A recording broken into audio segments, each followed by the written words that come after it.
Welcome back. The program is still new on the People's Daily, and in the studio with us here now we have some special people, I will call them, those who have actually made not their school proud, they've made the state equally proud in a national arts competition. We have the little boy here and the teacher who has actually trained him.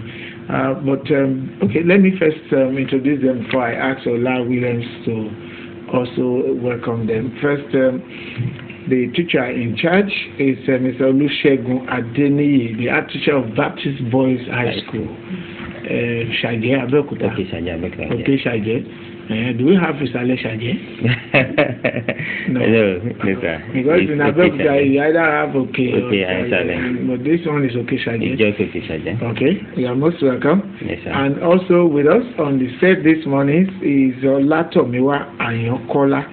The little boy here is award-winning candidate at the National Arts Competition for secondary schools, the junior secondary category. How are you, Tomiwa? Well, You are most welcome. yes, sir. Okay. Yes, Kola. Ọmọ kí káwọ̀ padà sórí ètò wa ní ọ̀nà ọ̀tọ̀ọ̀jọ́ láti lè ṣe tẹlifíṣàn ti ìpínlẹ̀ Ògùn nílùú Abẹ́òkúta. Ní apá ọ̀tún mi bí ni a ti rí olùkọ́ láti ilé ẹ̀kọ́ gíga ti ìjọ onítẹ̀bọmi ìyẹn Baptist Boys High School ní Ṣàjẹ́ l'Abẹ́òkúta ìyẹn ọ̀gbẹ́ni Olusegun Adeniyi tí wọ́n jẹ́ olùkọ́ àgbà fún ẹ̀kọ́ gbogbo àwọn tó ń ṣe ìmọ̀ nípa àyàwòrán àti lílo ọpọlọ wa láti fi ṣiṣẹ́. Mo kí káàbọ̀ sí orí ètò.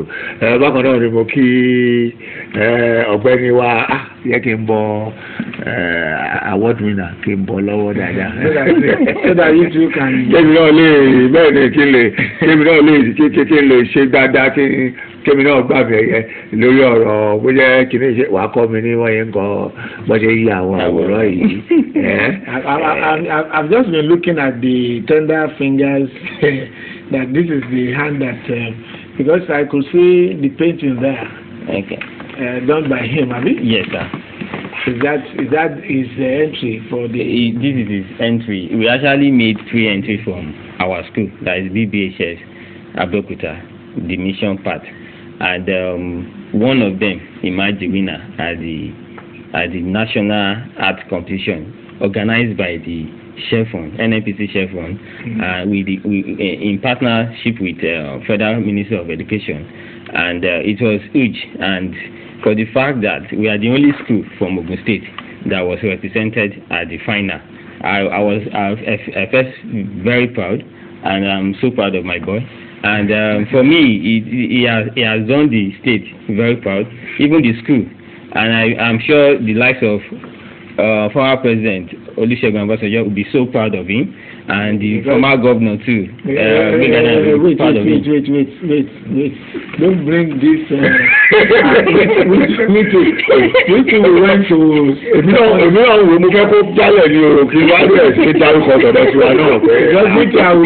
I will talk. We don't know how to draw, but we know mathematics in my school. We usually know when it comes to all subjects, we are excellent. Okay. We are there. It's not just in mathematics. It's not just in art. We are excelling in other subjects too. It's all right. Let's talk to Tomiwa first. Okay. Now, Tomiwa, this is painting, not even pencil work. Where did you take this inspiration? Is that either of your parents into drawings at all? Maybe daddy likes drawing or mommy. Which of them? None of them like drawing, but I just take it up as a talent that I should just start drawing. I just take it up as a talent? Yes. At what stage did you actually commence drawing? When I was in class 1, that's JS1. JS1? Yes. Okay. Okay, this is painting. Do you also like pencil work? Because at times you see some people will be very good at painting. They might not be very good when it comes to pencil work. Some may be good in craft. Some will do other things like batik and the rest of them. Which one is your own like now? Painting. Painting. You like painting. Okay. Now, while you are putting in for this competition, were you also expecting that you would possibly win? Yes. Because I put all my possible faith in God out. Oh, okay. You put your faith in God. Yes. Oh, good. I see. So it's not only your hard work. You also put God behind this. Yes. Okay. Now, this one that we have here, how many days were you able to finish this? Like a week, because I just kept on drawing. Somebody told me sometimes ago that artists, they don't always like stopping when they are, except you force them to stop. They always want to. You also feel so? Yes. And you feel so happy. By the time you return back from the competition to your school, how did your friends receive you? Everybody was very happy that I represented the school in a good way. Everybody was happy that to see me back, that they saw me here, and then I talked with the governor of Lagos State's wife, that they were very, very happy, and they congratulated me. Even at the GSS, you are already shaking the way. You see, some people like that, some elderly people might not. Okay, no problem. Let me quickly talk to our art teacher. Baptist Boys High School, how well is fine art as a subject grounded? I'm so lucky to be working there, because I got a good support from my principal, Deacon Ebela Debajo. He has been giving a good support, and last year one of the old boys donated the sum of 100,000 naira for us to renovate our art studio. Okay. And one of the things we have in our art studio is the easel behind us here. We have easels. It is a standard studio for the student to actually harness their creative talent, and I felt so happy about that. I know the man too will be so happy that he did that. Yes, as a result for his investment. He actually invested that, and if you get to our art studio, you won't believe it, that you could have that kind of art studio around this area. You always envision that you could only get that outside the shore of Nigeria, but I'm telling you that in BBHS mission we have a very good, well-equipped art studio where we have easels, and these easels, they are not just stationed there, they are mobile. That's why we could move it from BBHS down to your studio this morning. I'm even looking at how much you pay for this advert you are doing there. That's backdrop. That's backdrop. Because I could see other friends was looking at you that this man, you don't know how much you pay.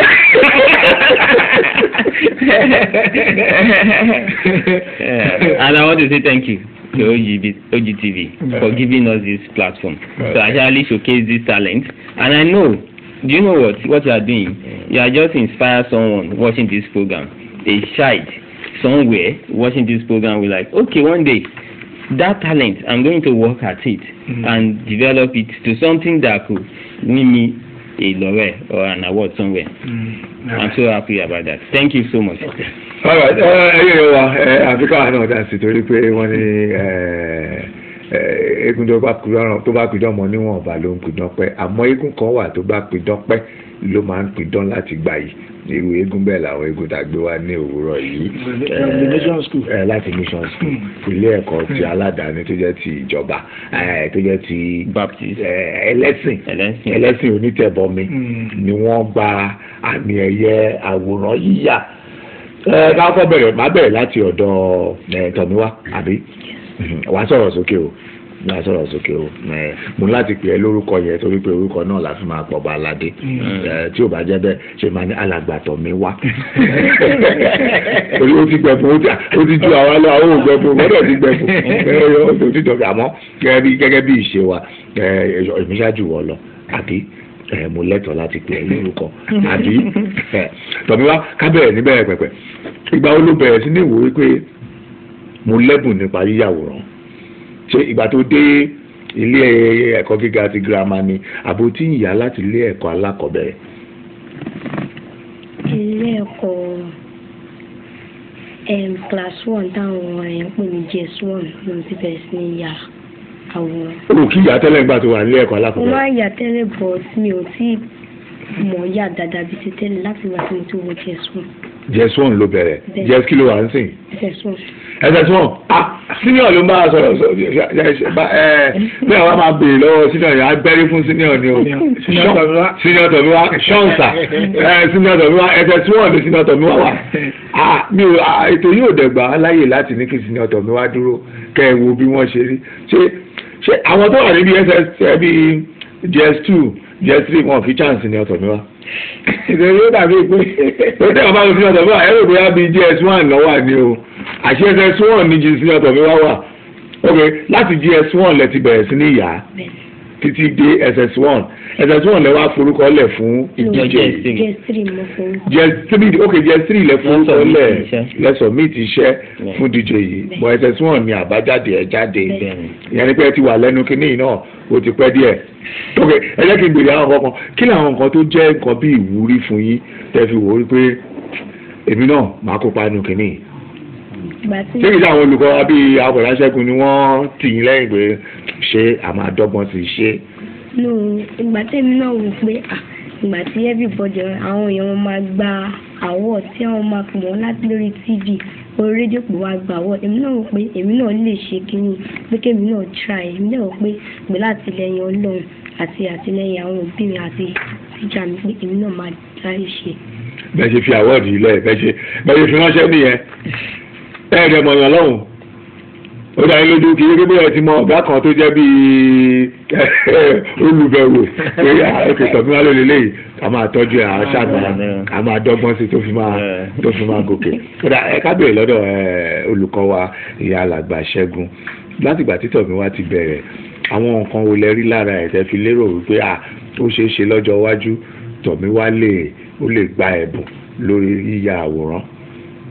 Ẹ ṣe gan olóòtú ní àkọ́kọ́ màá ní láti sọ pé Tomiwa ó jẹ́ ọmọ tí ìgbà kan rí èmi máa ń pè ní genius èmi ò mọ báyìí máa pè yẹn ní Yorùbá àkàndá èèyàn nìyẹn genius because kì í ṣe nínú káyàwòrán nìkan ni Tomiwa ti good all rounder and ó jẹ́ ọmọ kan bó ṣe wà yẹn ìgbà tó dé school wa ní age 9 ní ọmọ ọdún 9 ló dé BBHS ìgbà yẹn màmá ò jẹ́ ẹ̀bẹ̀ fi sílẹ̀ according to my principal ìgbé ọ̀bẹ fi sílẹ̀ pé ó kéré ńgbà but nísìnyí ìgbà tó wá bẹ̀rẹ̀ tí mo wá rí bí mo yẹ máa ń rí tí mo yẹ máa ń interact pẹ̀lú ẹ̀ mo máa ń interact pẹ̀lú ẹ̀ bí not like a student like adult because mo rí nǹkan kan nínú ẹ̀ tó special it is not just the art ó tún ní àwọn ẹ̀bùn nínú àwọn kan mi tẹ́ bá fún and again èmi believe pé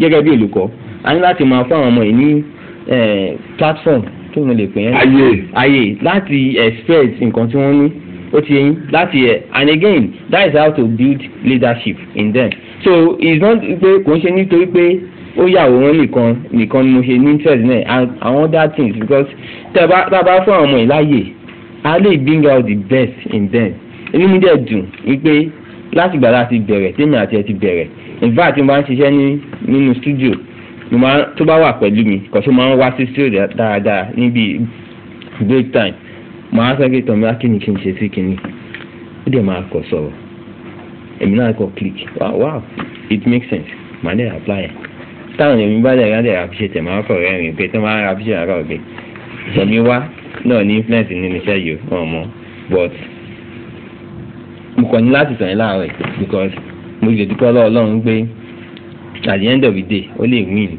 award yìí kì í ṣe òun nìkan mo submit artwork mẹ́ta la lọ submit ní Èkó ìlú Èkó ni a submit àwọn iṣẹ́ yìí sí and competition yìí nǹkan tó tún wá wà ní pàtàkì nípa ẹ̀ ní pé wọ́n fi celebrate 100 years Nàìjíríà báwo ni lè pè é ní Yorùbá. ọgọ́rùn-ún ọdún tí Nàìjíríà tó. wọ́n lò láti fi celebrate it is one of the way of celebrating the centenary anniversary of Nigeria and ìgbà tí iṣẹ́ yìí tí wọ́n wá selected inú mi dùn púpọ̀ because iṣẹ́ yìí òun náà sì máa ní láti sọ nípa ẹ̀ ó really sọ nípa àwọn èèyàn tó ti ṣe ohun mèremère ní orílẹ̀-èdè yìí ìgbà àwọn tí àti ẹ̀ lérò sí pé ni wọ́n ti contribute one or two things níbẹ̀ ìgbà tó bẹ̀rẹ̀ sí ń ṣiṣẹ́ yìí wọ́n ti parí JS3 exam ló fi ráyè láti tó bá ti dé ní àárọ̀ báyìí títí di ìrọ̀lẹ́ báyìí tí wọ́n máa fi close nǹkan tó máa ń ṣe nìyẹn òun àti ẹgbẹ́ mẹ́ta yòókù tí mo submit. ó dẹ̀ jókòó tí ó dẹ̀ bẹ̀rẹ̀ sí ìyàtọ̀ ní báyìí. because I ní láti get reference oríṣiríṣi newspaper magazine tá a kó papọ̀ ok báyìí eléyìí báyìí ibi ìbáyìí ni kò gbé sí ó jẹ́ ọmọ tó ìbá mi wọ́n mú ìdí kó máa ń iyè sí nǹkan. Do you know that I'm just looking closely at that painting that we actually have individuals that you can identify. It's not just representation. If you look at it very well. Orí Wọlé Ṣóyínká bẹ̀rẹ̀. Ọ̀jọ̀gbọ́n Wọlé Ṣóyínká ní bíbá. Òun gangan tẹ́ bá fún láyè á ní one or two things láti sọ nípa iṣẹ́. Say about it, yeah. I think you would know. Wait, let's put this one down first. Now, Tomiwa, tell us what inspired this painting. Why did you choose this particular painting and this storyline? Because it's telling us a story. I just feel like talking about people that did great, that contributed to great height up to the glorious height of Nigeria. That's why in this picture I invite people like Obafemi Awolowo. Here we have Sir Amadu Bello and Amadi Azikiwe. We have Bashorem Abiola. We have Akitola. We have Lord Lugard. We have the Nobel laureate. That's Wole Soyinka. We have the great writer Chinua Achebe, we have President Goodluck Jonathan, we have the Minister for Finance, Okay, all right. No, even those the few ones you have actually mentioned actually tell a lot of story about Nigeria at 100. But I begin to wonder, at your own tender age, how you get to know much about Nigeria history in terms of the icons. Did you also read other books to know? Because how did you know that Nnamdi Azikiwe and okay, those ones are big names, but there are some other ones that I've seen there, like Akitola. They are not people that currently people talk much about, unlike the likes of Awolowo that we see on Naira notes. How did you get to know all this? No, that Akitola. What I just say about him that is a Yoruba man. Okay. That fought for Yoruba. That is about people that express Yoruba feeling, the black feelings that.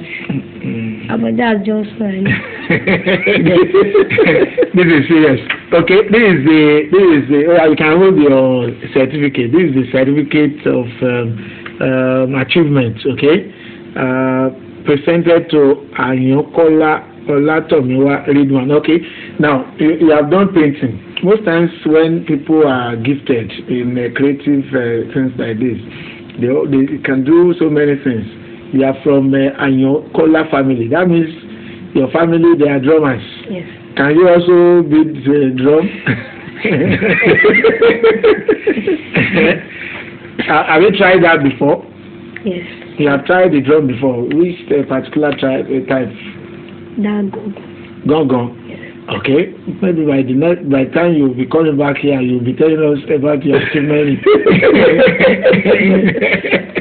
Okay, all right. Now, how did you feel in the course of the competition when you submitted? I'm very sure that it won't just be after submission then straight to the announcement of there will be a series of stages before you get to the final stage and eventually. Can I come in? Okay, no problem. Okay, when we submitted, according to the organizer, when we went there, when we were lodged at Language Hotel in Lekki, and during one of the meeting we had, the organizer made us to know that they actually had 641 entries. So the students from across country, across the nation, submitted 641 artworks, and out of these 641, 20 were selected. Out of the 20 that were selected, they now section into senior secondary school and junior secondary school. So they had 10 for junior secondary school and they had 10 for senior secondary school. So when they are making this judgment, the students were not there. We just submitted the artworks.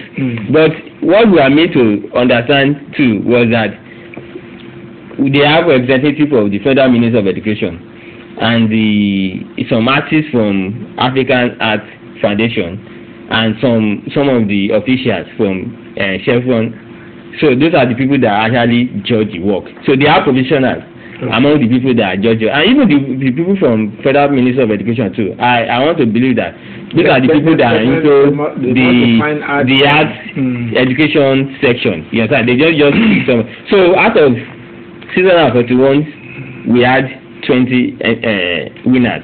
Okay. And out of the 20 winners, the 20 winners are from 15 schools across the nation, and we are the only school from Ogun State. Okay, we shall take this shortly. We will talk more about this creative ability of Tomiwa and the support of the art teacher, Ms. Olusegun. We shall be taking this short break. When we come back, our guests are still here, and we may take one or two calls, maybe as parents, schools. You want to be part of this interaction this morning, you'll have the opportunity, but right after this short break.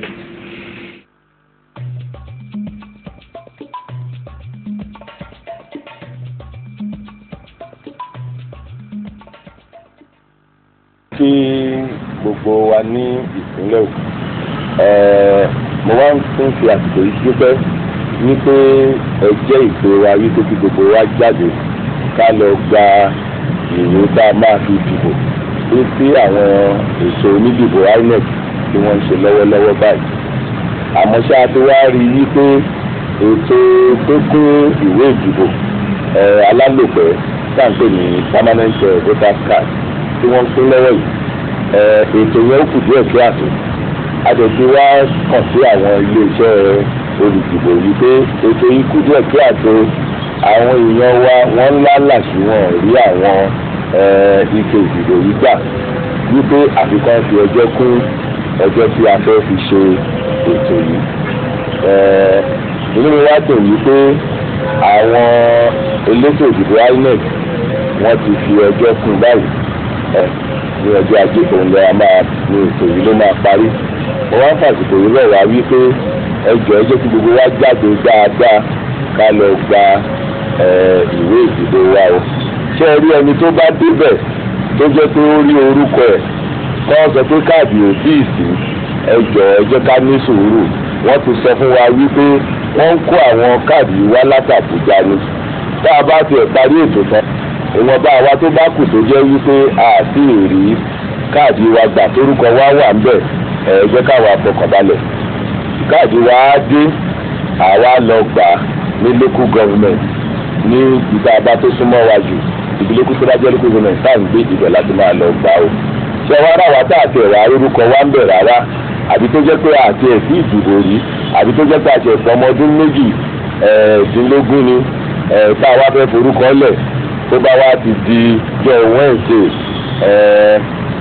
ẹjọ́ kí gbogbo wa ká jáde títí jọ́ Monday tó ń bọ̀, ìjọ́ mẹ́fà gbáko ni kí gbogbo wa jáde. Àwa tá a orúkọ wa tá a ti dìbò ní ìṣó lọ, àmọ́ ṣá tá a níwèé wa táwọn ní kò sórúkọ wa ń bẹ̀ lọ́tẹ̀ yìí, ẹjọ́ kí gbogbo wa jáde. Àwa tí ó jẹ́ wípé orúkọ wa ti wà ń bẹ̀ ká lọ gba káàdì wa. Ẹni tó bá ní káàdì ẹ̀ ò tí ì dé, ẹjọ́ ká padà lọ lé. Tó bá di pé káàdì dé, wọ́n á pè wá, wọ́n á wá àlọ́ gba káàdì wa, wọ́n á bẹ̀ pàtàkì tó ti dé látàbújá. Ẹni tí ò bá wá rúrúkọ ẹ̀ ń bẹ̀ rárá tí wá máa bẹ̀rẹ̀ láti ìjọ́ Wednesday ni o, ìjọ́ Thursday ni o, ìjọ́ Friday ni o, ìjọ́ Saturday ni o, ìjọ́ Sunday ni o, ìjọ́ Monday ni o. Àwọn ọjọ́ mẹ́fà yẹn òun ni gbogbo wa máa ní àǹfààní láti lọ gba. Àwa tí àbá rúrúkọ ẹ̀ ń bẹ̀ rárá, àbẹni tí ò ti ìdìbò ní ìtó lọ, àbí tí ò forúkọ lẹ̀, ìgbà yẹn la máa lọ gba láìsẹ̀ máa lọ forúkọ lẹ̀ tá a máa fi gba káàdì tá a máa fi dìbò. Ẹ jọ̀ọ́, ètò yìí ṣe pàtàkì. Ẹni tí ò bá ní ìwé ìdìbò kò lè dìbò. Afẹ́ni, afẹ́ná, afẹ́kọ́mọ wa lọ iléèwé, afẹ́ ilé ìwòsàn gbàlódé. Ẹni tí ò bá ní káàdì ìdìbò kò lè lò. Láti ìjọ́ Wednesday kí gbogbo wa lọ, Wednesday ni o, Thursday ni o, Friday ni o, Saturday ni o, Sunday ni o, Monday ni o, gbogbo ọjọ́ mẹ́fẹ̀ẹ̀fà yìí àsìkò tá a ní láti lọ forúkọ lẹ̀ nìyẹn o. Ẹ jọ̀ọ́ má jẹ́ ká fi bára wa jà o. Olúwadé oṣù gbogbo wa lẹ́ẹ̀kan.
thank the good people of Ogun State for responding positively and enthusiastically to our call for them to come out and participate in the distribution of permanent voter card (PVC) by the Independent National Electoral Commission (INEC).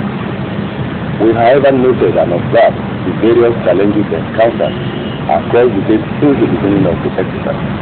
We have raised these issues with INEC and stressed the need for extension of time for the exercise so that the Commission will be able to correct the anomaly and ensure that our people are in position to exercise their constitutional electoral. INEC has acceded to our request. They have extended the distribution of permanent voter card exercise by 1 day.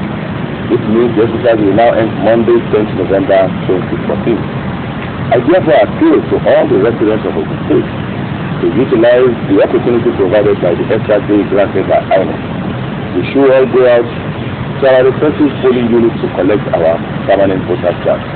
The Commission has assured that many more cards are now available for collection. INEC has also assured us that those whose names are on the register, those whose cards are not available now, will be able to collect at a later date from INEC offices in the 20 local government areas of our state. For those whose names are not on the display of the voters register, and those who could not register in the last registration exercise, INEC has assured that the continual voters registration exercise (CVR) will take place between Wednesday 12th November and Monday 17th November 2014. And this will provide opportunity for them to register and obtain their voter cards before the election. My dear good people of the state, let me stress for the update time the significance of obtaining your permanent voter card. And it's only when you have your voter card that you can vote in the forthcoming election. Once again, I thank you all for your patience, your understanding, while enjoying the people of the state to go and collect your permanent voter card. I thank you all. God bless the state.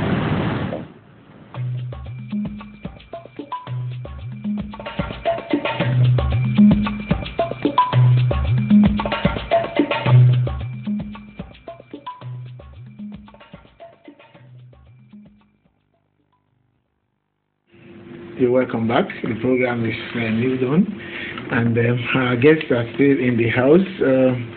The fine art teacher of Baptist Boys High School, Mission, Olusegun Adeniyi, and Tomiwa, the award-winning fine artist, I will call him now. Well, we'll take one or two calls before we let them go. But let me just ask Mr. Adeniyi now. Fine art teacher, you said you have a good studio in your own school, yes. But I'm very sure that some other teachers who are in that same field will be sharing their experiences with you. What is the feelings about fine arts in schools generally? I think I don't want to use the word lucky. No, you are lucky. I said it earlier. I'm so favored to work with a boss, my principal, Deacon Ebela Dibajo, who understands what art is and give me the necessary support. So, and even not from him alone, even from the Baptist Mission School. And again, some individuals that have come around too, that have supported us, like the reference. What feelings do you get from other fine art teachers? For the other art teachers, they are not as fortunate as I am, because in some schools, you'll be so surprised that they don't even have art studio. Okay. They only engage with the students, with their art students in the classroom. And you cannot get the best in the classroom. That means there is possibility of having the likes of Tomiwa that might not also have the opportunity of harnessing their own talent to this level of even winning an award. And I believe I'm not talking about the public school alone now. Even the private schools, some schools doesn't have good art studio. Okay. Hello. Okay, that is gone. Let's quickly take. Hello. Okay, it's on there. You can go ahead. So it is general, but I just want to talk to my people out there that they should give necessary support to their art teachers.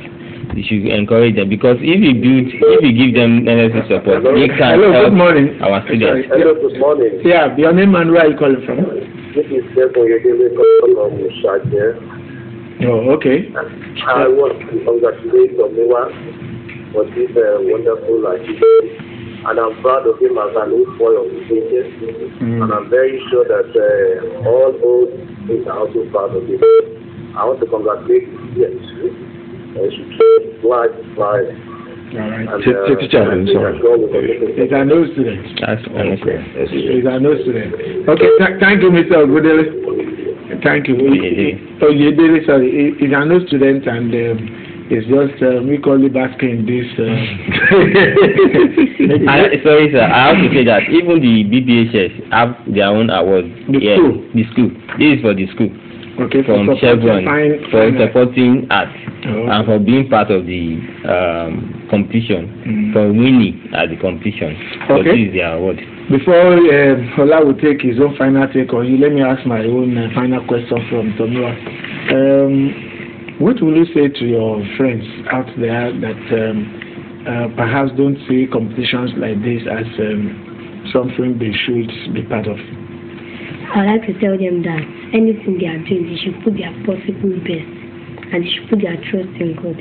God help them. Okay, thank you. So, Tomiwa, káwé dáadáa, àwọn dádì àti mọ́mì wọ́n ti ṣe tiwọn. Ṣùgbọ́n ọ̀pọ̀ ìgbà náà la máa ń wò ó pé tí ọmọ bá ṣe dáadáa ní kékeré, nígbà tó bá dàgbà á gbójú kúrò ńbẹ̀, á bẹ̀rẹ̀ sí ní ṣe àwọn nǹkan míì.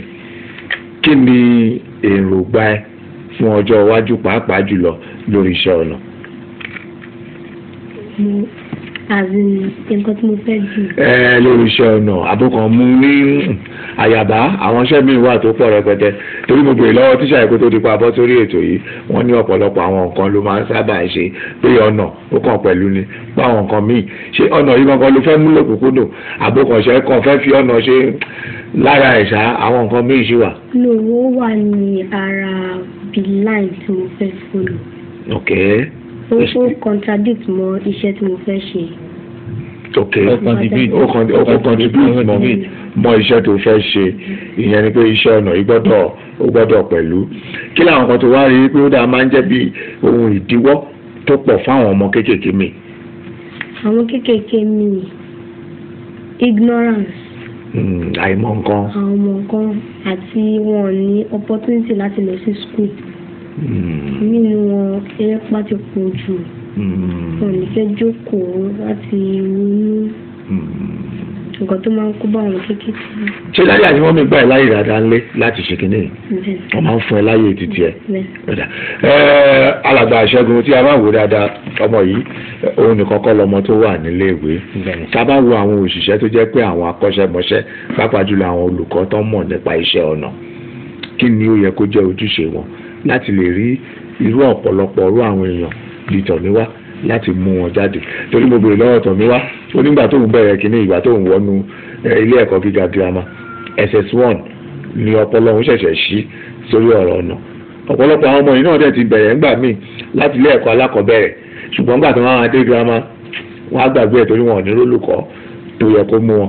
Kí ni ó yẹ kó jẹ́ ojúlówó àti pàápàá jùlọ èròǹgbà àwọn olùkọ́ tí wọ́n ń kọ́ iṣẹ́ ọnà láti lè jẹ́ kí ọ̀pọ̀lọpọ̀ àwọn ọmọ kí wọ́n darapọ̀ mọ́ wọn? Firstly, like irú nǹkan tá a ṣe lénìí tẹ́ ṣe fún wa yìí motivation ni fún Tomiwa àtàwọn ọmọ tó wà nílé tó ń wò wá. So as a teacher, as gẹ́gẹ́ bí olùkọ́, a ní láti máa encourage àwọn ọmọ yìí. Níjọ́ kan wà tí ọmọ kan plant flower nǹkan fẹ́ yíyà síbẹ̀ yẹn ó plant flower mo dẹ̀ pé gbogbo àwọn yòókù tó gbé tá plant flower yẹn náà mo wá fún ní nǹkan. Tẹ́ ẹ bá ń bọ́ ọmọ ṣiṣẹ́ ẹ gbọ́dọ̀ máa encourage wọn, ẹ gbọ́dọ̀ máa wá means láti máa encourage wọn. Ẹ gbọ́dọ̀ tí wọ́n bá ṣe bẹ́ẹ̀ yẹ fẹ́ ẹ gbọ́dọ̀ táwọn nù, ẹ gbọ́dọ̀ fà wọ́n mọ́ra. Ìbá ẹ gbọ́dọ̀ create atmosphere tó yẹ pé wọ́n máa feel láti wà lọ́dọ̀ yín láti gbọ́ nǹkan tẹ́ ẹ̀ ń sọ. Àwọn olùkọ́ mi ọ̀ àwọn akẹ́kọ̀ọ́ olùkọ́ mi wọ́n máa ń kanra, ẹ gbọ́dọ̀ kanra máwọn ọmọ, ẹ gbọ́dọ̀ kọ́ wọn pẹ̀lú ìfẹ́ ní àkọ́kọ́ ohun gbogbo ẹ gbọ́dọ̀ kó wọn mọ́ra gẹ́gẹ́ bí ọmọ yín. The greatest part of this thing tí mo ti ṣe yìí òun ni ìgbà tí èmi àti Tomiwa tàjọ wà lórí pet kan náà ní ìgbà tó ń host wa fún event yẹn. Mo rò pé mi ò ní ọmọ tó ti tó ó ti yẹ yín but tí ìjọ yẹn mo act like bàbá ẹ̀ mo á jọ sùn lórí bẹ́ẹ̀ kan. That height of it was like I was so emotional that day pé I felt so happy. Nǹkan kan ló jẹ́ ká débi bẹ̀ yẹn. So nǹkan tí mo ń try láti sọ níbẹ̀ ni fún àwọn olùkọ́ ní pé kọ́ àwọn ọmọ yìí mọ́ra kọ́ máa ash mọ́ wọn kọ́ máa tí wọ́n bá ráyè pé ọmọ kan ní talent ẹ gbọ́dọ̀ support ẹ gbọ́dọ̀ encourage ẹ. So olùkọ́ ní púpọ̀ láti ṣe ẹ gbọ́dọ̀ sọ pé ṣe bí kí nǹkan kọ́ wọn nìkan ni ẹ gbọ́dọ̀ tún fún wọn ní extra time láti fi engage wọn.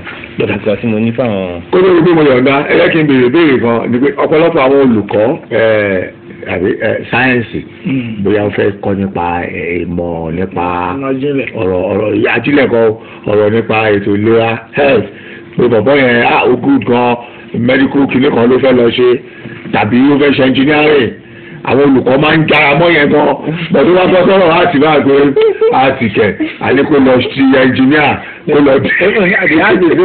The art is even still better. Let any student tell you that you want to be a professional footballer. Football is changing now. It's changing now. If you now talk about other sports, then you are in trouble. Because they just say, he doesn't know more than jumping up and down. But money is coming out of it now. So mo fẹ́ kẹ́ ṣàlàyé fún àwọn olùkọ́ mi tí wọ́n ń wò wá fún ìṣẹ́jú kan péré kí ni ó yẹ kó jẹ́ èròǹgbà àwọn olùkọ́ pàápàá torí ọ̀pọ̀lọpọ̀ àwọn olùkọ́ ló ti jẹ́ kí irú èmi ká má tiẹ̀ múrú àwọn iṣẹ́ báyìí ní òkúkúdùn tó yẹ pé ká kàwé àkàrànjú fọ́ lójú já.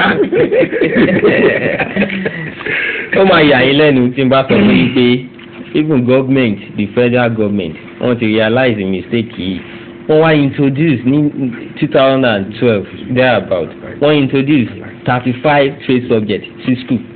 Trade subject yìí pé tó o bá fẹ́ lọ ṣe medicine ní university wàá mọ iṣẹ́ ọwọ́ kan bó jẹ́ tailoring bó jẹ́ tie and dye bó jẹ́ photography like ní àwọn ọmọ senior level èmi kọ́ wọn ní photography bó ṣe ń ya àwòrán.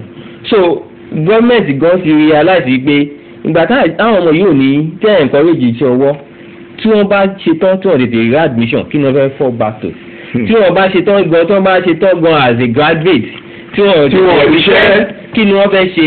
So ìtọ́jú ẹ̀rẹ́ ìbọ̀yì tó bá mọ̀ nípa photography like àwọn ọmọ mi I'm so happy to say this pé méjì nínú wọn ló ń fi iṣẹ́ photography yẹn jẹun kan tó wọ university. Ó ti yín so ẹ gbọ́dọ̀ tọ́mọ kan bá tẹ bá discover because iṣẹ́ olùkọ́ ni pé láti discover àwọn ọmọ yẹn gbẹ̀yìn àwọn ọmọ yẹn tẹ́ bá lọ́mọ 30 ọgbọ̀n nínú kíláàsì yín different talent náà máa ní kí n gan ló máa lọ sójú kan náà. So ẹ gbọ́dọ̀ farabalẹ̀ láti discover wọn láti ẹ̀tù wọn lọ́wọ́ láti lè ẹ gbọ́dọ̀ fún wọn ní platform ààyè láti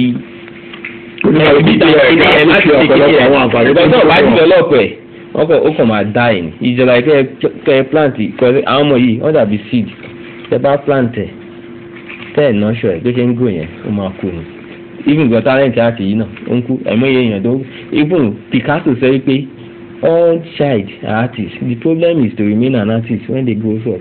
Bẹ́ẹ̀ náà ṣe wà yìí ẹni talent ẹni kékeré nítorí pé wọ́n pa bí òbí ló pa o bí a ń jẹ́ dúpẹ́ lọ́wọ́ Ọlọ́run fún bàbá tó ní àtìyá tó ní invert wọ́n fún wa ní support necessary support bàbá ẹ̀ wà ní ibi ìgbà ilé ni màmí ò lè wá because support wọn fún ẹ kì í ṣe pé torí pé wá sí OGTV nìkan even gan ní school àwọn òbí tó wà ń lé mo lérò wípé wọ́n máa ní ẹ̀kọ́ kan tàbí nílé ẹ̀kọ́ nínú ara èyí pé kọ́ máa support ọmọ wọn tó bá yẹ pé bọ́ọ̀lù fẹ́ gbá ẹ̀yẹ kó gbá table tennis gan ló fẹ́ máa gbá like wọ́n ń ṣẹ́gun Toríọlá ó ń gbá table tennis fún Nàìjíríà àwọn èèyàn míì gbẹ́bẹ̀ bẹ́ẹ̀ yẹn irú lady tó wà ní Ìkòròdú Ọ̀ṣọ́lá tó ń Ọ̀ṣọ́lá ìgbà tó dé ní the World Cup Ìkòròdú tẹ bá rí nǹkan tó ń ṣe fún but dé pé àwọn òbí ẹ̀ nígbà kan wọ́n ti support ẹ̀ ní o lè ṣe ń celebrate ẹ̀ lẹ́nìí Tomiwa ẹ̀ ń celebrate ẹ̀ lẹ́nìí because àwọn olùkọ́ ti ṣe títí wọn òbí náà ti ṣe títí wọn. àwa tí ẹ máa bẹ̀rẹ̀ sí ní gbèsè agbátẹrù fún láti Tomiwa gbọ́dọ̀ tún ṣe ọ̀pọ̀lọpọ̀ àwọn iṣẹ́ míì táwa náà máa èmi Káyọ̀dé àti olóòtú ètò yìí a máa ṣe àgbékalẹ̀ ètò míì pàápàá fún Tomiwa láti lè máa kópa nínú ẹ̀ kó lè máa jẹ́ àpẹẹrẹ rere fún àwọn tó fẹ́. olóòtú kejì wọ́n mú publication kan dání níbẹ̀ yẹn wọ́n ṣe níbi ọ̀sẹ̀ kan sẹ́yìn nígbà tí writer yẹn tó máa parẹ́ ó sọ wípé àwọn ṣe léyìí láti encourage many other kids. In fact, I'm so happy to be here. I'm fulfilled because àwọn ọmọ kan wọ́n wo program yìí wọ́n dẹ̀ máa wà inspired and encouraged. Yes, we too were encouraged as parents because it's a wonderful thing when you see young ones. owó tí ẹ yàwòrán aláfọwọ́yà ni onípẹ́pẹ́ sọ̀rọ̀ bẹ́ẹ̀ ni. ó mọ̀ nípa ẹ̀gbọ́n. títí gan. bí a kàn wá sí studio ó lè wá máa fi. this studio here will not allow that to do. ibi ká ṣe ìfọ́n náà ká yà bí kéèjì. mo mọ̀ kí wọ́n ti kéèjì ẹ̀rẹ́. wọ́n sì ẹ̀gbọ́n àmúhàn afẹ́kẹ́ wá sí studio ọ̀kẹ́tẹ̀ wá pé ti àtọ̀kọ́ studio mi ní ti principal mi ní àtọ̀ kan níbẹ̀ you can imagine bàbá 67 years old wọ́n ní àtọ̀ ẹ̀ náà gbọ́dọ̀ wá o. We have to round up this section. I am actually enjoying the company of my guests, Mr. Olusegun Adeniyi and Tomiwa Ayankola, the two of them, the teacher, final teacher, Baptist Boys High School, Mission, and SS1 student, Baptist Boys High School, Tomiwa. I say congratulations to you, and congratulations to you, and congratulations to your school. Okay. Okay, the program continues. We take another short break, and when we come back, our next guest will be in the house, and we'll be posting finally to us home. Don't go away.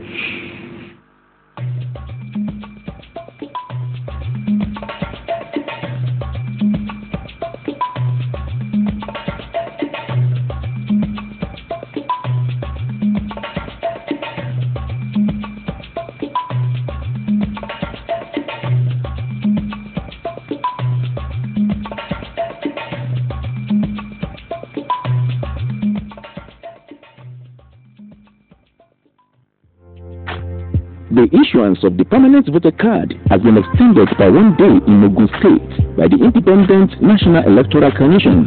The exercise will continue on Monday, 10th of November 2014 in all the centers across Ogun State.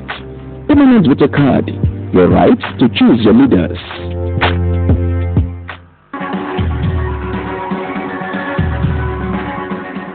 To avoid accidents on our roads, zebra crossings have been put in place for the safe crossing of pedestrians. So, drivers and Okada riders give consideration to pedestrians. Stop at every zebra crossing and allow pedestrians to cross. Save a life today.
mo kí gbogbo wa ní ìpínlẹ̀ Ògùn mo wá ń tún fi àsìkò yìí dúpẹ́ wípé ẹ jẹ́ ìpè wa wípé kí gbogbo wa jáde ká lọ gba ìwé tá a máa fi dìbò sí àwọn ètò onídìbò INEC tí wọ́n ń ṣe lọ́wọ́lọ́wọ́ báyìí. Àmọ́ ṣá ti wá rí wípé ètò pínpín ìwé ìdìbò alálòpẹ́ tá à ń pè ní permanent voters card tí wọ́n ń pín lọ́wọ́ yìí, ètò yẹn ó kù díẹ̀ kí àtò. A dẹ̀ ti wá kàn sí àwọn iléeṣẹ́ olùdìbò wípé ètò yìí kù díẹ̀ kí àtò. Àwọn èèyàn wa wọ́n ńlá làṣì wọn rí àwọn ike ìdìbò yìí gbà wípé àfikún fi ọjọ́ kún ọjọ́ tí a fẹ́ fi ṣe ètò yìí. Inú mi wá dùn wípé àwọn elétò ìdìbò INEC wọ́n ti fi ọjọ́ kún báyìí ní ọjọ́ ajé òun lẹ́yìn ní ètò yìí ló máa parí.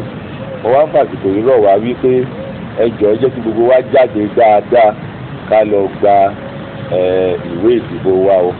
Ṣé ẹ rí ẹni tó bá débẹ̀ tó jẹ́ pé ó rí orúkọ ẹ̀ tó ń sọ pé káàdì ò tíì sí, ẹ jọ̀ọ́ ẹ jẹ́ ká ní sùúrù. Wọ́n ti sọ fún wa wípé wọ́n ń kó àwọn káàdì wá látàbújá ni.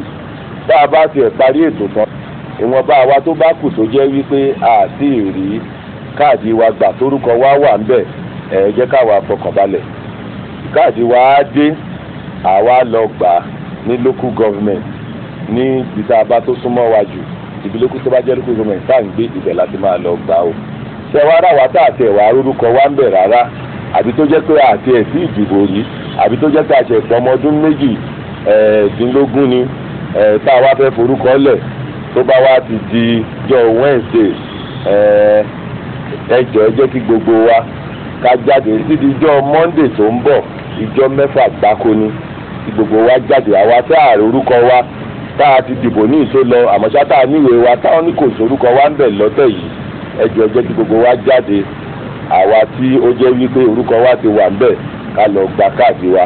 Ẹni tí wọ́n bá ní káàdì ẹ̀ ò tí ì dé, ẹ jọ̀ọ́ ẹ jẹ́ ká padà lọlé. Tó bá di pé káàdì dé, wọ́n á pè wá, wọ́n á wá àlọ́ gba káàdì wa, wọ́n á sọ̀gbà tó bá tún ti dé látàbújá. Ẹni tí ò bá wá rórúkọ ẹ̀ ń bẹ̀ rárá ti wá máa bẹ̀rẹ̀ láti ìjọ Wednesday ni o, ìjọ Thursday ni o, ìjọ Friday ni o, ìjọ Saturday ni o, ìjọ Sunday ni o, ìjọ Monday ni o. Àwọn ọjọ́ 6 yẹn òun ni gbogbo wa máa ní àǹfààní láti lọ gba.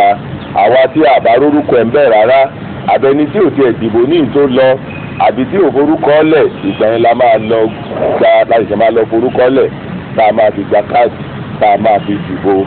Ẹ jọ̀ọ́ ètò yìí ṣe pàtàkì. Ẹni tí ò bá ní ìwé ìdìbò kò lè dìbò. Afómi, afẹ́ná, afẹ́kọ́mọ wa lọ iléèwé, afẹ́ ilé ìwòsàn gbàlódé. Ẹni tí ò bá ní káàdì ìdìbò kò lè lò. Láti ìjọ Wednesday kí gbogbo wa lọ, Wednesday ni o, Thursday ni o, Friday ni o, Saturday ni o, Sunday ni o, Monday ni o, gbogbo ọjọ́ 6 yìí àsìkò tá a ní láti lọ forúkọ lẹ̀ nìyẹn o. Ẹ jọ̀ọ́ má jẹ́ ká fi bára wa jà o. Olúwadé oṣù gbogbo wa lẹ́ẹ̀kan sí, inú mi dùn wípé gbogbo bá a ṣe sọ pé ká ṣe òní gbogbo wa jáde. Ẹ jẹ́ ká jáde dáadáa ká lọ gba ìwé ìdìbò wa o. Mo kí gbogbo wa lẹ́ẹ̀kan sí o. Olúwadé oṣù gbogbo wa ní Ògùn State.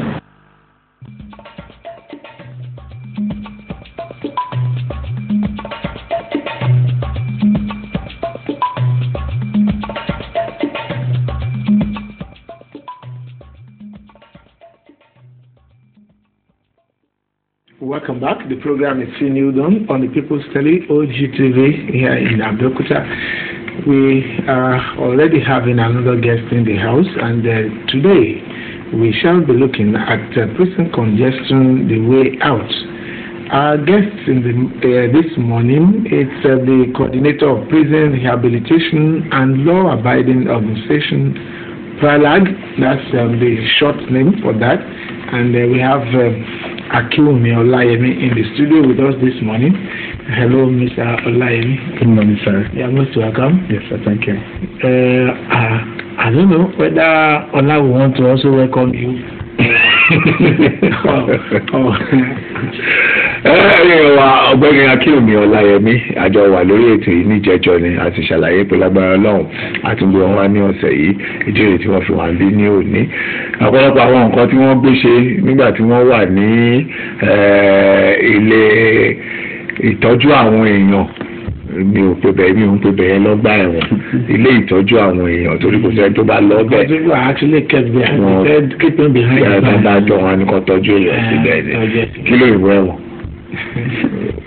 Shade irin nìyẹn shade wọn rẹ gbọ́dọ̀ ní clean house wọn ní prison ilé ìtọ́jú àwọn èèyàn tó bá tó ní nìyẹn já lóòótọ́ ìjọ wà nínú kó àtàwọn àbíkò kí alàgbà akẹ́wọ̀n mi mú kí wọ́n káàbọ̀ sí rí ètò màá kí káàbọ̀ sí rí ètò ẹ̀ṣẹ̀ wò fẹ́.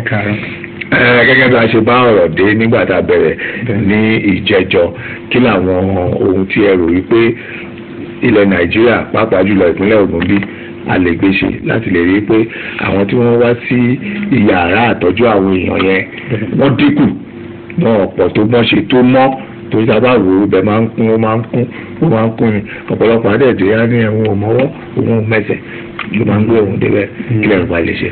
ó yẹ kó máa kún bẹ́ẹ̀ tí a bá ṣe nǹkan tó yẹ ká ṣe nǹkan tó yẹ ká ṣe gbogbo èèyàn pátá ló yẹ kó ṣe àti parent o àwọn òbí àti àwọn olùkọ́ àti ẹni tó ń lọ ní títì everybody ló yẹ kó ṣe. Kí ni ìrànlọ́wọ́ tẹ̀yin lè ṣe?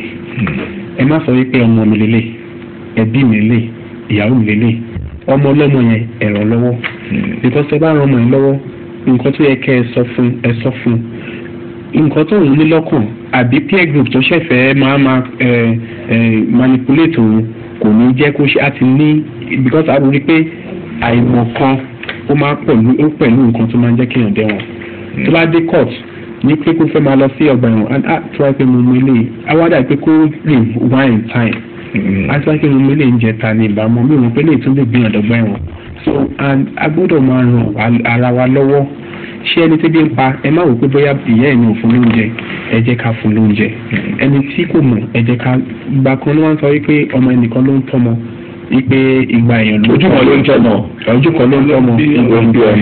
ìgbà ojú ló ń wò yóò sì kò rí bẹ́ẹ̀ mọ́ ẹwọ nǹkan tó ń wọ ẹwọ nǹkan tó ń ṣe káàkiri ní Nàìjíríà ń sìn so tí a bá ti ṣe yẹn kò sí bí ọgbà òṣèlú máa kún. Èkejì ni human rights abuse ó ti pọ̀ jù ìwọ ó sọ ilé ìsinmi I will show you kó tó mọ̀ lọ́ tó ń ṣẹlẹ̀ ọgbà ẹ̀wọ̀n ti kún ìwọ onígẹ̀fẹ̀ ni òun gbówà pẹ̀lú gẹ̀fẹ̀ mi lè wọ́n ẹ̀ before you know it ọgbà ẹ̀wọ̀n ti kún so a gbọ́dọ̀ kọ́ọ̀tì gbogbo àwọn nǹkan wọ̀nyí primary school secondary school ìyẹn ní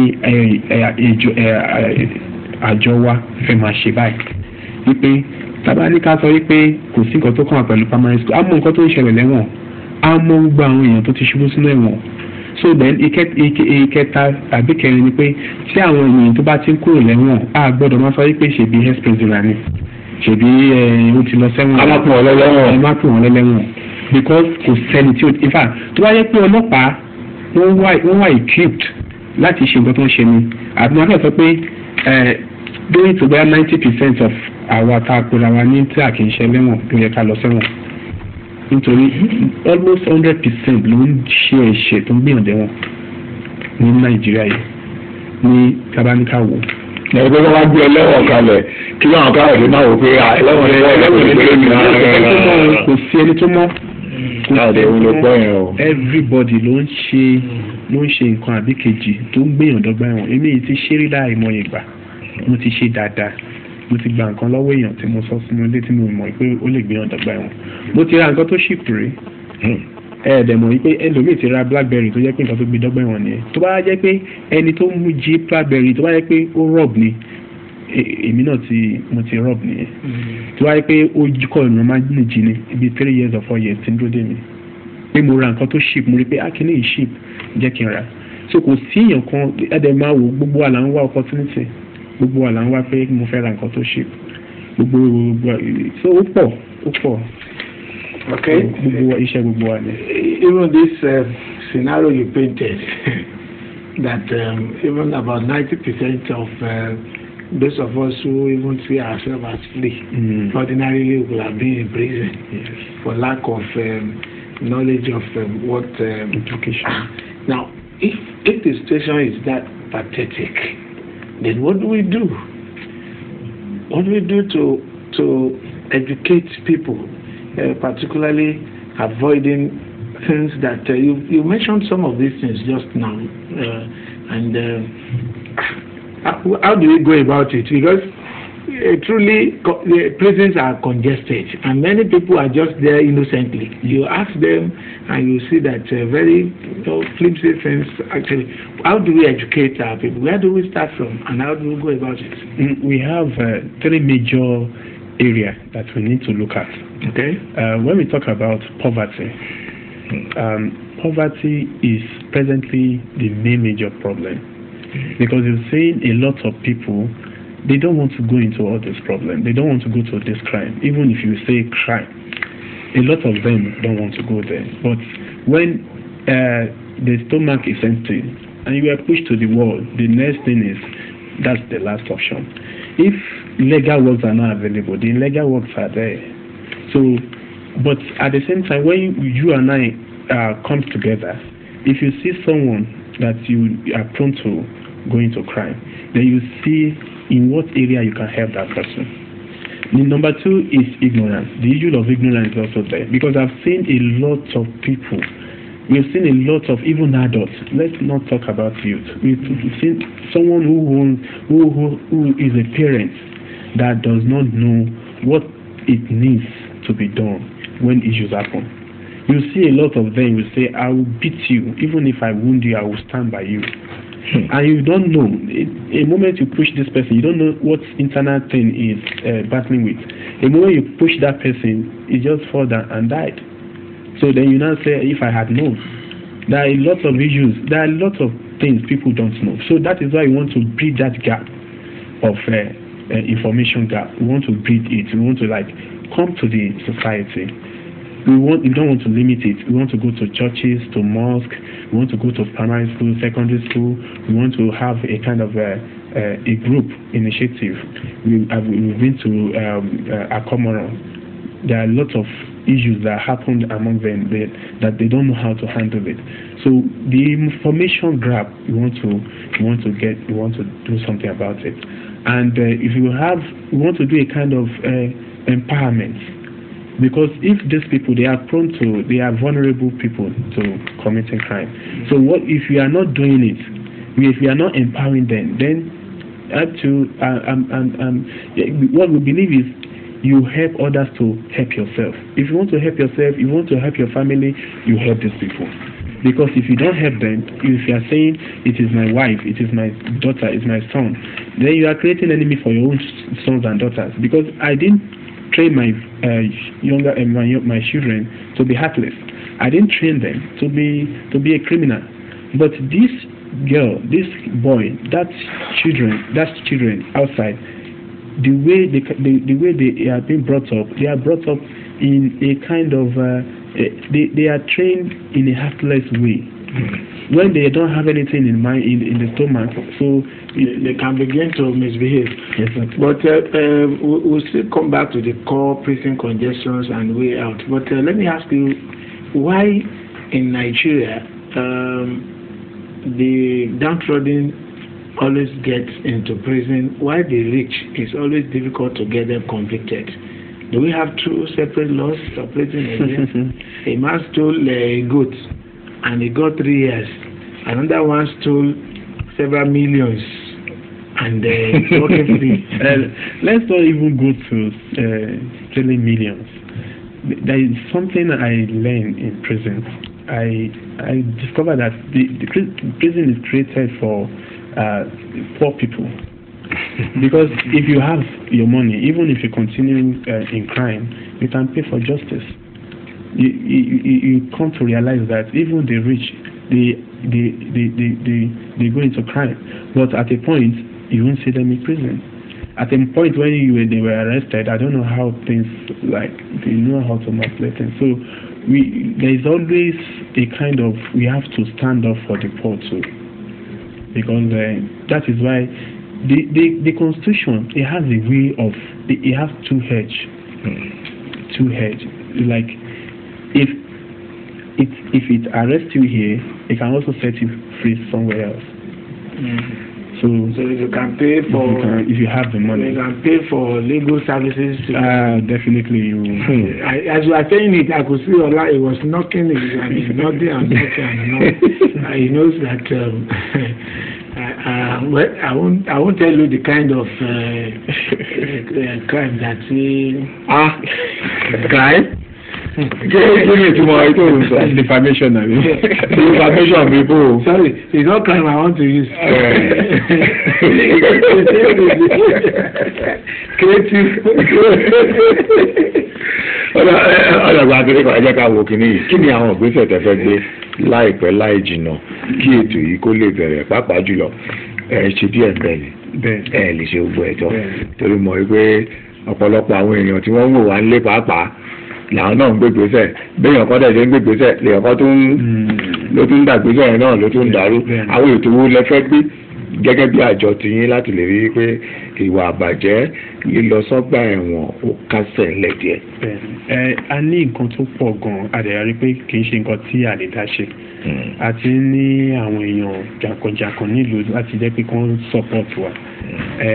For example mo fẹ́ bẹ̀rẹ̀ látòrí pé prison reformation because tá a bá ní ká fi àwọn tó wà ní prison lẹ̀ wàhálà tó ní ìṣe nìyẹn náà because wọ́n bá jáde ní owó bó ṣe wáyé kò sí ní prison wọ́n padà sínú crime yẹn o and tó bá padà sínú crime wọ́n ti wà more informed tó yẹ pé tó bá jí nǹkan yẹn tẹ́ bá dúró tí wọ́n tún win in court that kind of the level so that is why I say pé àfẹ́kọ́ padà jáde ní bọ́n ṣe wà because they will make the society living hell so torí ẹ̀ la ṣe fẹ́ wo nǹkan ta lè ṣe pé ká empower wọn nínú ibi tán wà yẹn náà kó tó di pọ́n jáde a fẹ́ halfway center pé tán bá jáde ní prison kọ́kọ́ dé halfway center yẹn ta máa create tó ń ṣe pé àti wá lè máa monitor wọn so then èkejì ta tó fẹ́ ṣe ni pé civic education yẹn máa ràn wá lọ́wọ́ láti máa lọ sí primary school secondary school mo ṣe sọ lẹ́ẹ̀kan gbogbo àwọn kò síbi tá à ní lè lọ láti lọ máa ṣe ìdánilẹ́kọ̀ọ́ fún wọn wípé báyìí gbogbo àwọn wà tí ẹ̀ ń ṣe ó ń gbìyànjú prison kò ń ṣe pé prison nìkan because ní society àìmọye nǹkan tẹ́ ẹ̀ lè ṣe ẹ wà ní prison náà ní society mo wà bí èsì ibo ni mo mọ̀ ọ̀fẹ́ mọ́ mi wà ibo mo nà tí ìyàwó mi wà so tí ìbá tètè máa ṣe nǹkan tí mò ń ṣe ń sìn àwọn ọmọ mi náà wọ́n lè manipulate ọ̀tún into crime so civic education ó wà very important a ní advocacy a ní hazard and risk management a ní research and publicity a máa ní magazine tá a máa ti máa sọ oríṣiríṣi nǹkan tó ń gbìyànjú ọgbà ẹ̀wọ̀n a máa ṣe eré náà eré ìtàgé pẹ̀lẹ́ kékeré báyìí so à ń pè fún àwọn ènìyàn ìta ní tá a fẹ́ ṣe lọ́wọ́lọ́wọ́ báyìí a fẹ́ ní meeting pẹ̀lú àwọn lawyers àwọn tó jẹ́ pé they are government lawyers tó ń jẹ́ wà available láti help àwọn vulnerable in society a fẹ́ pé gbogbo àwọn tó ní èèyàn kan àbí méjì ní ọgbà ẹ̀wọ̀n kan wá sí ọ́fíìsì wa lókè lẹ́wọ́n mẹ́yìn bí kan wá ká jọ ríra papọ̀ government tó mú ọmọ yín kì í ṣe pé ẹ má wò gẹ́gẹ́ bí ìkà but a fẹ́ wo ọ̀nà àbáyọ sí ibi tí wọ́n wà ọ̀nà wo la lè ṣe ra àwọn tó wà ní prison lọ àwọn míì tí wọ́n wà tó bá ti di pé ó ti lọ sọ́gbà yẹn báyìí wọ́n ti ń sọ fún látọjọ́ yìí mo fi sẹ́nu kọ́ṣẹ́ kò ṣiṣẹ́ so mi ò ní lọ àsìkò yìí ní opportunity tó yẹ kẹ́ súnmọ́ jù tí ẹ bá tẹ̀ tí ò ń gbọ́ràn sí lẹ́nu tẹ́lẹ̀ èmú náà tó ti wọnú prison yẹn ẹ wò gẹ́gẹ́ opportunity láti show ìfẹ́ sí pé gbogbo nǹkan tí mò ń bẹ sí látọjọ́ nǹkan tí mo ní kó sá fún mi òun ló wá ṣẹlẹ̀ ń sè ọ̀nà owó ni mo lè fi gbà ẹ́ padà ọ̀nà owó lá lè fi ra ẹ́ padà ọ̀nà owó ló ṣe ní fi ṣe nǹkan tó ń ṣe ẹ mọ́ kí ni tó wá fẹ́ ṣe ń sìn kí ni nǹkan tó wà lọ́kàn ẹ láti ṣe báyìí so gbogbo ìyẹn la fẹ́ ìyẹn ni ìtọ́jú àwájú ń sìn a fẹ́ lọ sí Boston remand station tẹ́ bá rí àwọn ọmọ kéékèèké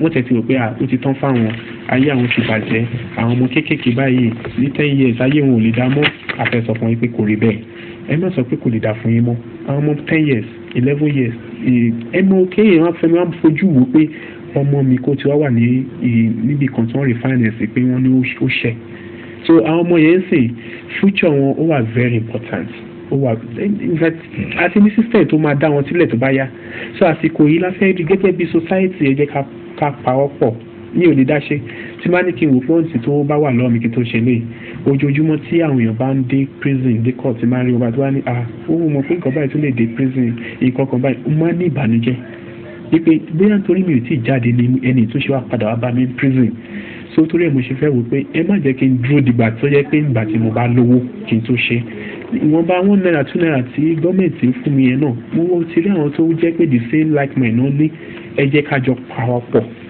bó jẹ́ £1 kò ń ṣe owó tó pọ̀ la máa fi ṣe àwọn kan yìí. ìgbà wo ni ìgbésẹ̀ yìí máa bẹ̀rẹ̀? ó ti bẹ̀rẹ̀ náà nìyẹn so irú àwọn tí mo sọ wípé àwọn tó ní èèyàn lẹ́wọ̀n àbí kí wọ́n wá bá wa láti ọ̀la lọ báyìí kí wọ́n wá bá wa ní address tí mo fẹ́ filẹ̀ yìí. ibo la address yẹn wà? ní 18B Lalubu Street opposite FCMB beside slot Okelewo Abẹ́òkúta tí bá lè fún mi ní lè fún wọn nọ́mbà kan pè mí. 18B Lalubu Street bẹ́ẹ̀ni sir beside slot bẹ́ẹ̀ni sir ládojúkọ FCMB ní Okelewo l'Abẹ́òkúta nọ́mbà wo ni wọ́n lè pè sí? 070 372 611 57. ẹ̀pẹ̀lẹ̀ kan sí. 070 372 611 57. So a ní mo mọ̀ pé bàbá wa náà Alhaji kínní Àyìndé àwọn náà wọ́n jẹ́ bí bàbá wa fún ní Pralag because ó jẹ́ nǹkan tí a lè dá ṣe so torí ẹ̀ mo ṣe ń pe everybody ṣẹ́rí kì í ṣe pé kí n wá nǹkan tí mi ò lè fi contribute bẹ́ẹ̀ ṣe jẹ́ nǹkan tẹ́ ẹ jẹ́ gangan ẹ fi bá contribute ok tẹ́ ẹ bá tẹ́ ẹ wá fẹ́ join Pralag níbi tẹ́ ẹ bá wà lẹ́niwẹ̀ẹ́ ilé lẹ́wà lóko lẹ́wà ni ẹ wo èèyàn kan ládùúgbò yìí tẹ́ lè ṣoore fún ẹ ṣoore fáwọn èèyàn gbogbo nǹkan tẹ́ bá ṣe láyé kò gbé ìfà kẹjẹ Christian ẹ ṣe fún Muslim ìbàjẹ́ ẹ̀sìn ẹ má wo tẹ̀sìn ṣe nǹkan tá à ń sọ yìí ẹ ṣe fún ìṣoore yẹn ó ṣe pàtàkì jù ó ṣe pàtàkì tábà lè sọ pé prison congestion kì í ṣe nǹkan tó bá yẹ pé wọ́n ní prison congestion gọ́ọ̀mẹ̀ntì débẹ̀ ó ní òkè wọ́n set àwọn èèyàn free àwọn fẹ́ fi reduce the prison congestion a tún fa wàhálà sí orí ara wa ni àwọn tí wọ́n dá lẹ̀ báwo lẹ ṣe mọ̀ yìí pé wọ́n ti ṣe kí n tó then another thing nípa woman rights abuse mo sọ ìsìn àní bíi ní prison mi báyìí sìn mi ò sọ̀rọ̀ gẹ́gẹ́ bí PRO mo sọ̀rọ̀ gẹ́gẹ́ bí organisation sìn a ní bóyá bíi 800 plus ní prison tó yẹ kó gba 400 or 500 people. tẹ́ bá ní kẹ́ wá wo àwọn wo ló wà ní prison tó jẹ́ kó pọ̀ báyẹn a máa rí àwọn awaiting trial tí wọ́n ti dájọ́ rárá fún tí wọ́n ti lọ bóyá bíi 4 plus. then kì í àwọn judicial system pẹ̀lú iṣẹ́ ribiribi tí wọ́n ń ṣe wọn kò lè dédé sọ wípé ká sáré rọ̀ṣẹ̀ kan tètè máa lọlé so that means pé kì í púpọ̀ nínú àwọn tí ó wà ní ọgbà ẹ̀wọ̀n wọn kì í ṣe wọn ṣẹ̀ṣẹ̀ yẹn because at the end of the day kóòtù máa ń da wọn lẹ́yìn. látàtẹ̀ wo ọ̀rọ̀ prison congestion tá a dẹ̀ ti rí àwọn kan tí most of the things that usually lead people to the prison. Now the issue of rehabilitation which you have talked so much about will definitely come with cost. Yes, sir. And possibly you want to also consider exposing them to maybe vocational trainings and all of that.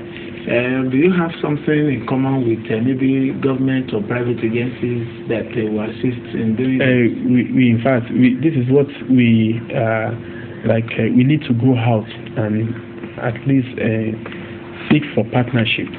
Because we are just like a middleman, we are like a marriage organization. If you get to the prison and we see that this guy said he wants to have this, he wants to learn this, he wants to do this, they will now go to the society and meet with the multinational organization. Please come and do this for free for these people. You just need to match them together and so that they can be a professional. I've seen, we met with Nata in Ogun State here. I said, please, if you are saying you want to condemn this in prison, I told them different areas where they can't get to prison. It was so amazing. They said they've not heard it before. They said, in fact, he said when he get to, he will go and tell his family. So he said, no problem. Whenever these people are coming, I will adopt them. So now, we need more people to join us. Yeah, okay, fine. Let's begin to have the feel that people would certainly join and assist in this good project here. But now we're talking about the prison itself being congested. Where do you think you can now put this kind of training programs that will rehabilitate these former prisoners, that will call them, because it's those that will be coming out they want to train. Now, for instance, you want to expose them to maybe carpentry, furniture, and the rest of it. How do you intend to do it? So that is exactly what I'm saying, that we need a society. We need somewhere we call halfway center, where we can have our building station. So whenever they are coming out from the prison, this is the place they will welcome them and make them settled. We rehabilitate them before they now move to their destination. All right. We can only wish you the very best of luck in this regard, and you can always count on us to give support, as we have always been doing. Maybe you still want to give out the number. Okay. You can still give us the number again, where the people can...